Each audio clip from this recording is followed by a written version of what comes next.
And finally, well, you may have seen the excellent 2020 Netflix film Brave Blue World.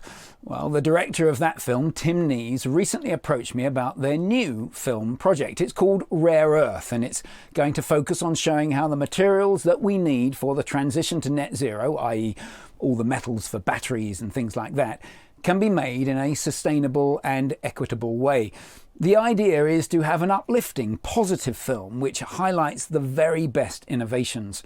Now, not surprisingly, it will have all sorts of water angles because water is an integral part of the carbon net zero solution. So here's Tim sharing a little more about the project. Tim, wonderful to be connected with you. So tell me about this new project, Rare Earth.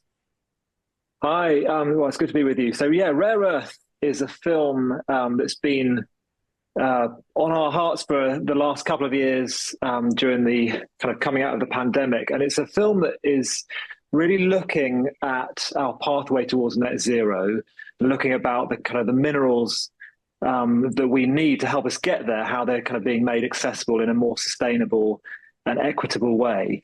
So, we know we need to move beyond oil and gas. They are not just a finite resource, but they're also obviously the largest kind of contributor to climate change.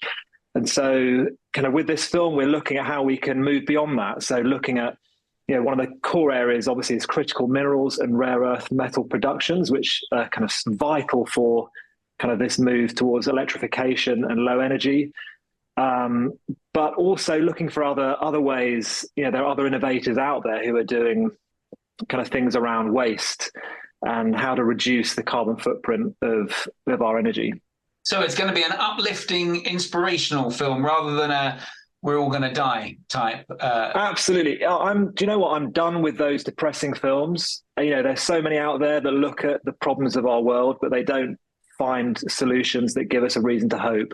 And so this film is a reason to hope. That's what we want, reason to hope, something to believe that we can get ourselves out of. So how are you going to avoid there being loss of editorial control? How do you stop the big corporates sort of owning the agenda? So we want to keep this as an independent film, an independent story.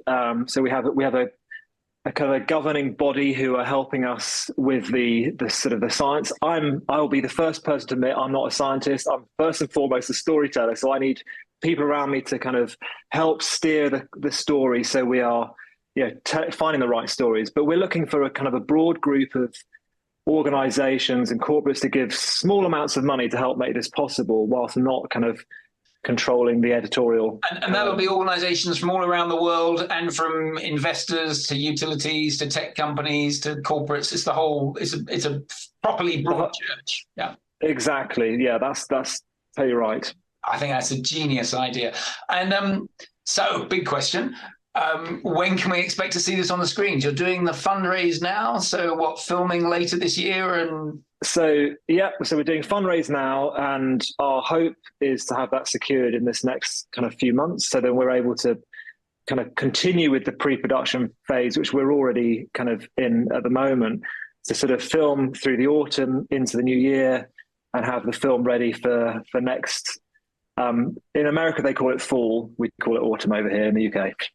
Excellent. Well, wish you the very best. Can't wait to see it. We need more uplifting, inspirational stories about innovation. Well done. Well, thank you very much. If you'd like to be involved in Rare Earth, then let me know. As part of the fundraise process, they're inviting sponsors at $10,000 each. As it happens, Isle is going to be one of the sponsors. Now, aside from getting your logo on the film's credits, as a sponsor, you can propose stories for inclusion.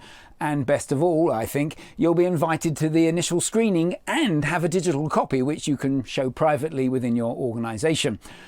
It's a very worthy project, and I hope it captures your interest.